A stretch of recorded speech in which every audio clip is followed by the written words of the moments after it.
오늘은 모처럼 여명을 위해서도 우리 같이 기도하는 슬로건을 나누며 주겠습니다. 첫 번째, 하나님의 영광을 나타내는. 두 번째, 자기 중심에서 벗어나 타자와 교제하는. 셋째, 복음을 전할 인재 양성에. 또 다시 시즌 2 이제 얼마 남지 않는 올 한 해인데 러브레터 비전을 위해서도 기도해 주시길 바랍니다. 하나님에게 러브레터를 받는 자녀가 되고 세상의 러브레터를 전하는 교회가 됩시다. 오늘 우리가 나눈 이 복음, 바울이 전한 복음에 그 바울이 선택한 핵심 소재가 있는데요. 그 소재는 질그릇입니다. 7절 말씀 시작이 우리가 이 보배를 질그릇에 가졌으니, 그러니까 이 바울 자신과 함께 복음을 전하는 이 동역자들을 질그릇에 빗대어서 표현하고 있죠.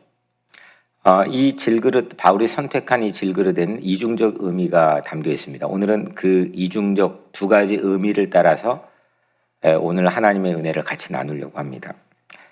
질그릇 하면 연상된 느낌이 무엇입니까, 여러분들은? 질그릇. 우선은 와장창 깨지기 쉽죠.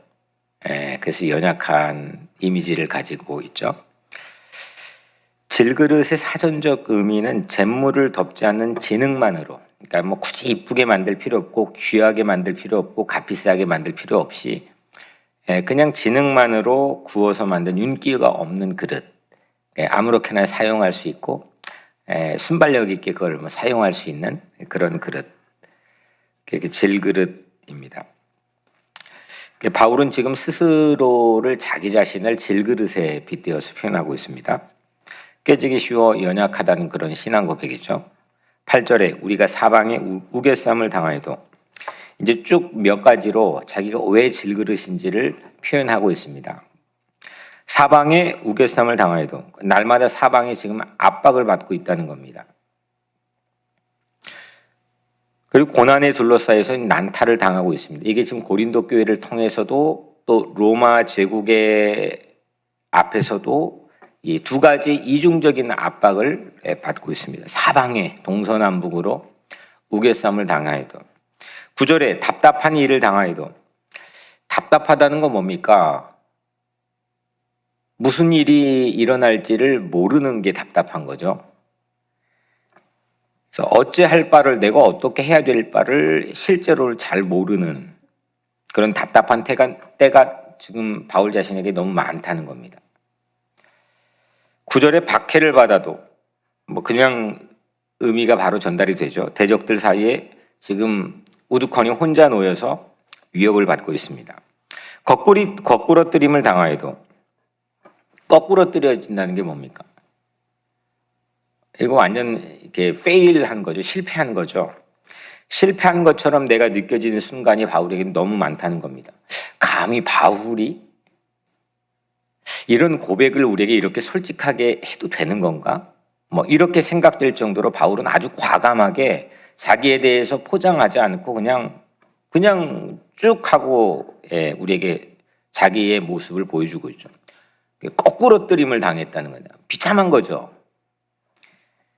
그리고 특히나 우리 지금 2000년이 지난 우리에게는 바울은 위대한 그런 신앙의 선배로 소개가 되고 있지만, 인식되고 있지만, 누구도 거부하지 않고 다 동의하고 있지만, 당시에 이 고백을 했던 바울의 상황 당시에는 적대자들도 많고, 실제로 거꾸러뜨림을 당해 자기가 한 말에 대한 권위가 실추되기도 하고, 뭐 아주 많은 상황들이 펼쳐졌던 상황에서 이렇게 해도 되나?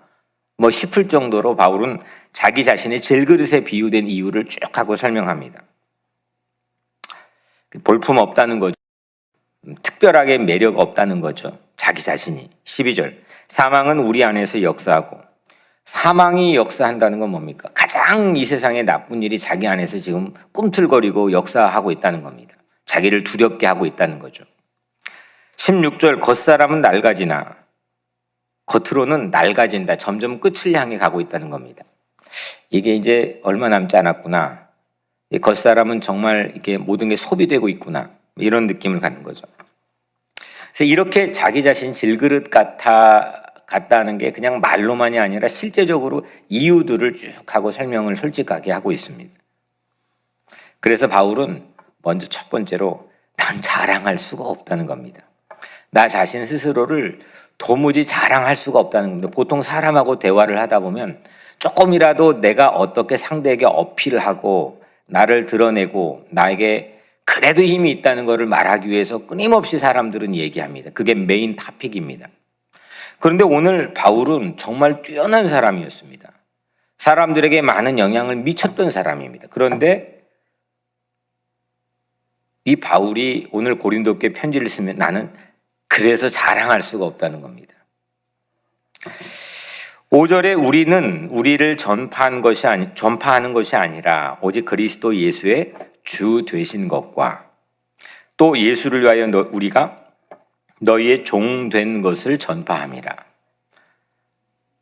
그러니까 나 자신을 전파할 수가 없다는 겁니다. 내 자랑할 수가 없다는 겁니다.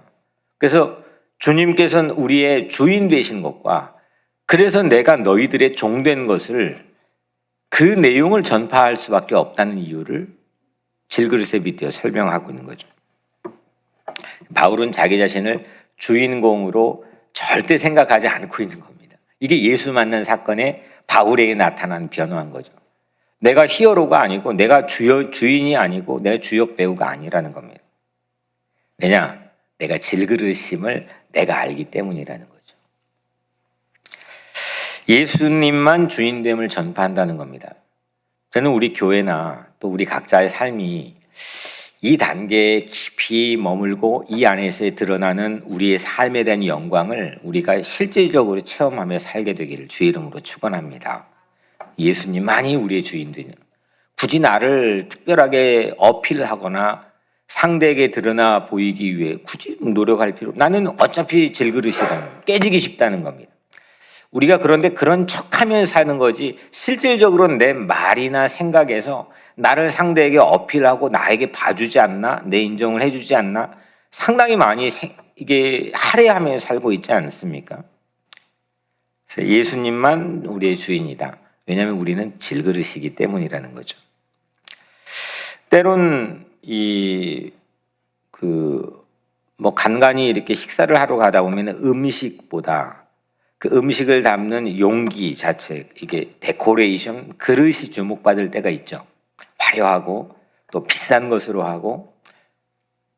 그런데 질그릇은 그 안에 보배를 돋보이도록 할 뿐이지 질그릇에 주목하는 사람이 누가 있겠습니까? 7절 우리가 이 보배를 질그릇에 가졌으니 이는 심히 큰 능력은 하나님에게 있고 우리에게 있지 아니함을 알게 하려 함이라. 이게 이제 바울이 받은 질그릇 은혜라는 거죠.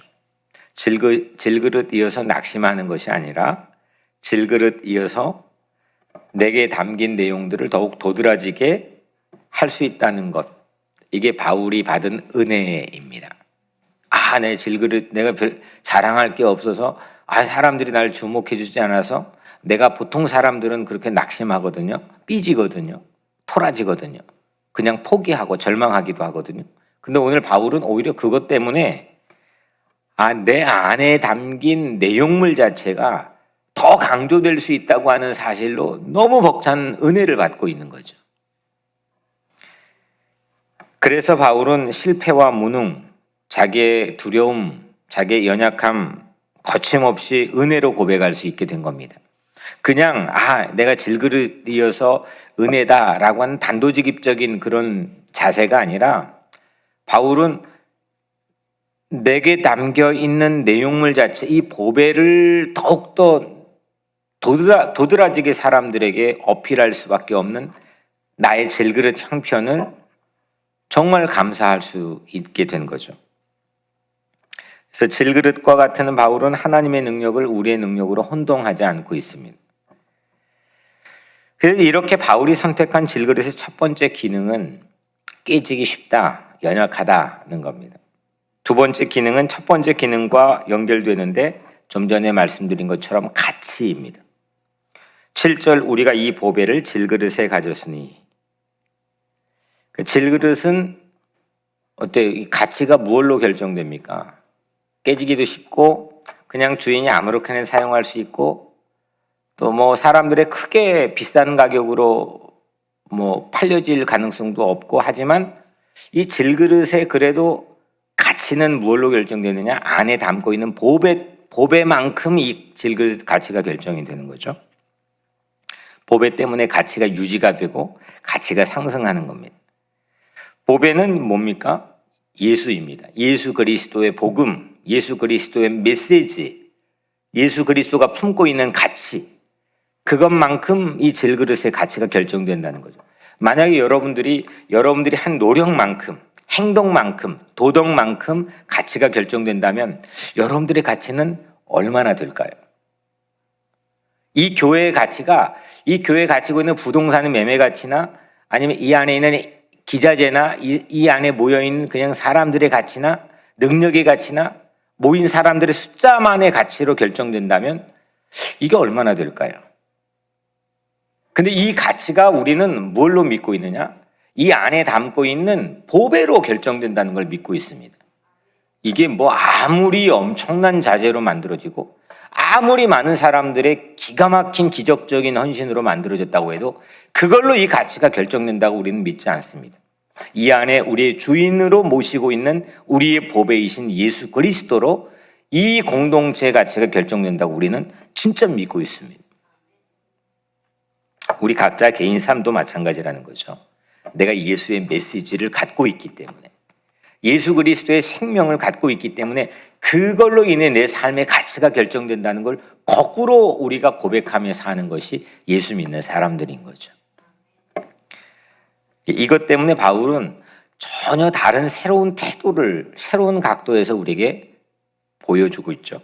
1절 낙심하지 아니하고, 우리 읽진 않았습니다. 낙심하지 아니하고, 2절 8절 낙심하지 아니하며, 16절 낙심하지 아니하였으니. 바울은 고난으로 힘들 수도 있었고 또 여전히 깨어질 위기가 있는 것을 감추고 있지 않습니다. 그런데 그것으로 마음을 확 하고 놓아버리는 낙심, 영어 성경에 오늘 lose heart, 그러니까 마음을 잃어버리는 거죠. 그 낙심을 하지 않겠다고 얘기합니다. 낙심을 하지 않고 있다고도 얘기합니다. 왜냐? 보배 때문이라는 거죠. 메시지를 품고 있는 질그릇처럼 살아갈 때 나를 향한, 또 세상을 향한, 환경을 향한, 타인을 향한, 삶을 향한 태도가 새로워질 수 있다는 거죠. 마음의 낙심이 머물지 않도록 하고 희망으로 삶을 대하고 환경을 향해서 담대해질 수 있는 것, 이게 바울의 새로운 삶의 모습입니다. 질그릇 같은 내 안에 보배인 예수 그리스도의 메시지를 담고 있다. 나는 예수 그리스도의 가치를 내 안의 삶에 담고 있다. 이거를 늘 각인하고 깨어서 그걸 감사하며 살아가는 우리 신앙 공동체와 여러분들의 삶이 되기를 주의 이름으로 간절히 축복합니다. 8절, 그래서 10절, 8절, 9절, 10절을 보면 너무너무 정말 힘이 되고 이 사랑하는 우리들의 말씀이죠. 우리가 사방으로 우겨쌈을 당하여도 쌓이지 아니하며 답답한 일을 당하여도 낙심하지 아니하며 박해를 받아도 버림받지 아니하며 거꾸로 뜨림을 당하여도 망하지 아니하고 우리가 항상 예수의 죽음을 몸에 짊어짐은 예수의 생명이 또한 우리의 죽을 육체에 나타내게 하려 함이라. 아멘. 그러니까 오늘 말씀인 서두에서 우리가 함께 나눴던 것처럼 사방으로 우겨쌈을 당했고 답답한 일을 당했고 박해받았고 거꾸로 뜨림을 당했고, 하지만 바울의 결국 신앙 고백은 쌓이지 않는다, 낙심하지 않는다, 버림받지 않는다, 망하지 않는다. 이게 바울의 삶의 태도이고 신앙 고백입니다. 날마다 매일같이 사방에 압력을 받고 있죠. 답답한 일뿐이죠. 대적에게 박해를 받고 있죠. 실패한 것처럼 거꾸로 뜨림을 당하고 있죠. 그런데 그럼에도 불구하고 바울은 나는 짓눌려 쌓이지 않고 있고 낙심하지 않고 있고 버림받지 않고 망하지 않고 그렇게 살고 있는 삶의 태도를 가지고 오늘 복음을 전하고 있습니다. 왜냐? 보배를 담았기 때문입니다. 악을, 어떤 안 좋은 상황의 악을 선으로 바꾸어 주신 분이 예수 그리스도 보배이시기 때문입니다. 두 가지를 우리가 살펴봤습니다. 질그릇의 두 가지 이중적 의미를 살펴봤습니다. 첫 번째는 깨지기 쉬워서 자랑할 수가 없다는 거고, 너무 연약해가지고 어디 가서 내놓을 수가 없다는 거고, 두 번째는 보배를 담고 있기 때문에 난 낙심하지 않는다는 겁니다. 결국 질그릇도 보고 보배도 봐야 됩니다. 질그릇 비유기 때문에 이걸 우리가 우리의 삶에 적용해 활용하는 모습들을 볼 때는 거의 대부분 질그릇만 봐버립니다. 근데 질그릇도 보고 보배도 봐야 됩니다. 뭘 볼 거냐? 16절, 그러므로 우리가 낙심하지 아니하노니 우리의 겉사람은 낡아지나 우리의 속사람은 날로 날로 새로워지도다. 겉사람만 보면은 낙심합니다. 근데 겉사람도 보고 연약함을 우리가 알고 있지만 우리가 날로 날로 새로워지는 속사람을 보면 우리는 담대해질 수 있다는 거죠. 17절, 우리가 잠시 받는 환난에 경한 것이 지극히 크고 영원한 영광에 중한 것을 우리에게 이루게 함이니, 현재 힘겨운 시기는 장차 다가올 복된 시기라는 거죠. 잠시 받는 환난, 지금 잠시 받는 어려움, 잠시 받는 실패 같은 그런 순간들, 이거에 경한 것이, 이거에 가벼운 것이 지극히 크고 영원한 영광에 중한 것을 우리에게 이루게 한다는 겁니다. 영원한 영광을 알지 못하면 지금 환난이 전부란 뜻이죠. 그러니까 나에게 영원한 영광을 바라볼 수 있는 시력이 없다면 지금 받고 있는 어려움이 전부가 된다는 겁니다. 근데 영원한 영광을 거꾸로 알게 되면 지금 환난은 잠깐, 순간, 찰나가 된다는 겁니다. 영원한 영광, 그 영원한 영광이라는 보배가 내 현실의 질그릇에 담겨 있다는 겁니다. 그분이 예수 그리스도라는 거죠. 오늘 마지막 절 18절, 우리가 주목하는 것은 보이는 것이 아니요 보이지 않는 것이니, 보이는 것은 잠깐이요 보이지 않는 것은 영원함이라. 아멘. 눈에 보이는 것이 전부가 아니라는 거죠. 눈에 보이는 거가 전부면 눈에 보이는 만큼 경험을 많이 한 연세 많은 분들이 예수 믿는 사람보다 훨씬 우위에 있을 수 있고, 지식을 많이 가진 사람이 훨씬 우위에 있을 수 있고, 세상을 더 많이 바라볼 수 있는 돈을 많이 가진 포지션에 있는 사람이 세상을 더 많이 알 수가 있는데, 그들 마음이 전부 lose heart, 실질적으로의 속사람에서는 마음을 잃어버리고 살 때가 많이 있다는 겁니다. 참다운 이 희망이 없다는 거죠.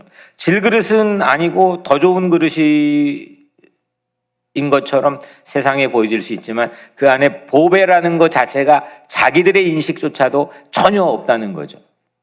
근데 우리는 내 삶이 보배를 담고 있는 질그릇이라는 것을 믿고 산다는 겁니다.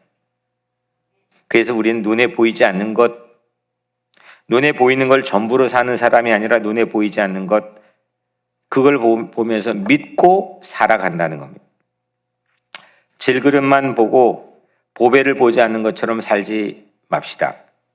보배는 보고 질그릇을 보지 않아서 나만 드러내는 또 교만함으로도 살지 맙시다. 지금 우리 눈에 보이는 것은 결국 다 사라지고 말 겁니다. 누구를 막론하고 전부 다 지나가는 겁니다. 흐르는 강물처럼 전부 다 사라질 것, 그거 가지고 보이며 살고 있습니다.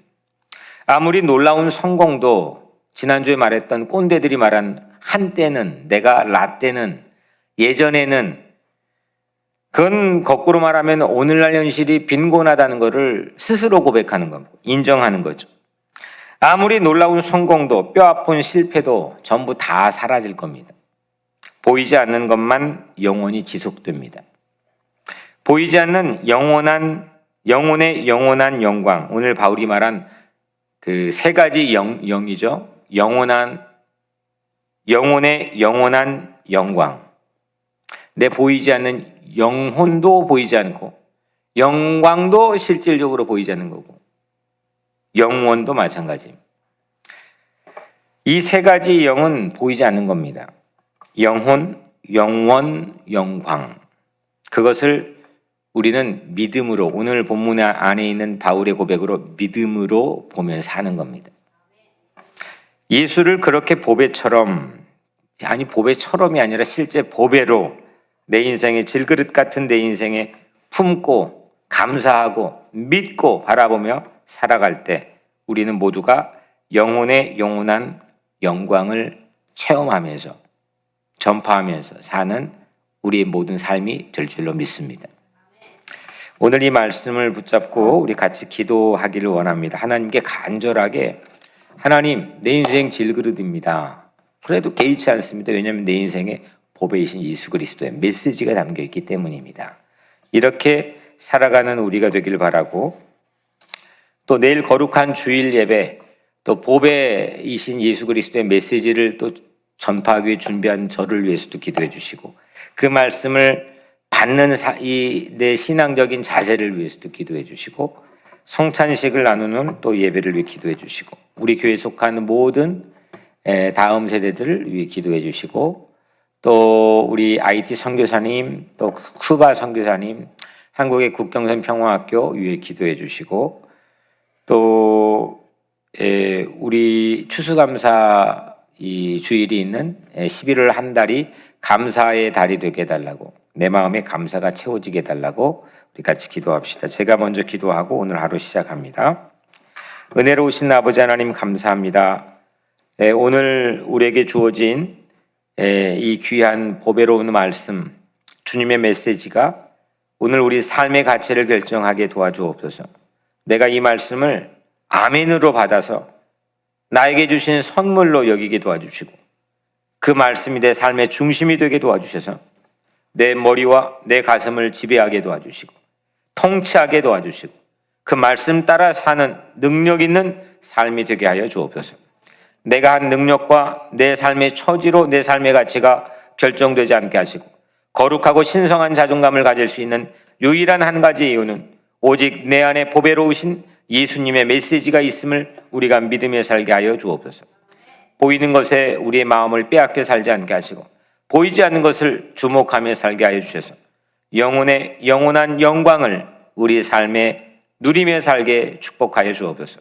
내일 거룩한 주일 예배 주님께서 친히 성령으로 임재하여 주시고, 성찬을 나눌 때 우리 마음이 뜨거워지게 도와주시고, 말씀을 깨닫는 신비로운 은혜가 있게 도와주시며 우리 마음속에 평화를 누리게 하여 주시옵소서. 우리의 다음 세대들 모두를 축복해 주시고 그들의 삶의 자리를 기억하여 지켜주시며 하나님 나라 인재가 되게 도와주시고, 거룩한 가정을 세워주시며 거룩한 자녀들 되게 도와주시고, 가슴에 뜨거운 하나님의 복음이 있는 그런 자녀들 되게 하여 주옵소서. 예수 그리스도의 이름으로 간절히 기도드리옵나이다. 아멘.